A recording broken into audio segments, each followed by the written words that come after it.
Hey guys, welcome back to our mini blog. তো আজকে সকালে তাড়াতাড়ি স্নান টান করে রেডি হয়ে চলে গিয়েছিলাম আমাদের অশোকনগরের বাড়িতে, কারণ কাকাদের আজকে বাড়ির গৃহপ্রবেশের পুজো ছিল। বাবা তো খুব সকালেই চলে গিয়েছিল, তারপর আমি আর মা গিয়েছিলাম। বাবাইয়ের অফিস ছিল বলে বাবাই আর যায়নি। পৌঁছে দেখি বাবা পুজোর জন্য যোগাযন্ত্র করে দিয়েছে আর এখানে যজ্ঞ শুরু হয়ে গেছে। খুব ভালোভাবে যজ্ঞটা তো হলো। তারপর যজ্ঞের টিপ ঠাকুরমশাই বাবাকে এখানে পরিয়ে দিল আর তার আগে আমাকে পরিয়ে দিয়েছিল। দিন বেশ ভালোভাবে পুজো হলো আর তারপর আবার ঠাকুরমশাই আমাদের সবাইকে চরণামৃত দিল আর সেটাই আমরা এখন খেলাম। বাড়িতে প্রচুর লোকজন এসেছিল আর তার সাথে ভোগও রান্না করা হচ্ছিল। আর আমি এখানে একটু বাইরে বেরিয়ে ঘোরাফেরা করছিলাম, কারণ অনেক দিন বাদে এবার অশোকনগর গেছি। ওদের ঘরগুলো এখনো পুরোপুরি রেডি হয়নি, কিছু কিছু কাজ এখনো পেন্ডিং রয়ে গেছে।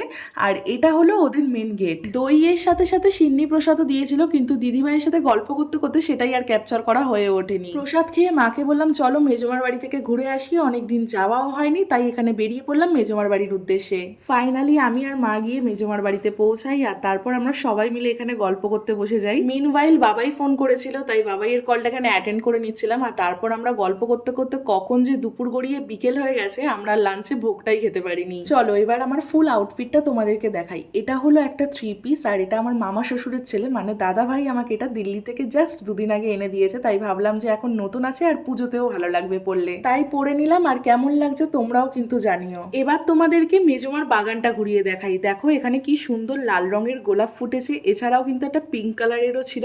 আর জানো তো এখানে নানা রকমের কিন্তু সবজিও ফলে। বিকেল গড়িয়ে সন্ধে হয়ে যাচ্ছিল, তাই এখানে দিদি আমাদের সবাইকে চা বিস্কুট দিতে এলো। আর চা বিস্কুটটা খেয়ে কিন্তু গল্প সেরে প্রণামী সেরে চলে এলাম আবার আমাদের বাড়িতে। বাড়ি এসে দেখি কীর্তনের লোকজন আসাও শুরু হয়ে গেছে আর এখানে ঢাকঢোলও বাজছে। আমাদের ট্রেন ছিল 7:35 আর তার আগের ট্রেনটা আমরা মিস করেছিলাম, তাই ভাবলাম এবারের ট্রেনটা আমাদের ধরতেই হবে। আর তাই বেরিয়ে পড়লাম এখানে আমরা ট্রেনের উদ্দেশ্যে। এখানে এসে দেখি 7:39 বেজে গেছে, তাও এখনো ট্রেন আসেনি, মানে ট্রেন লেট আছে। কিছুক্ষণ ওয়েট করবার পর 7:42 আমাদের ট্রেনটা ঢুকলো আর তারপর আমরা বাড়ি পৌঁছালাম। সো এভাবেই আমাদের আজকের দিনটা কাটলো। Bye, love you all.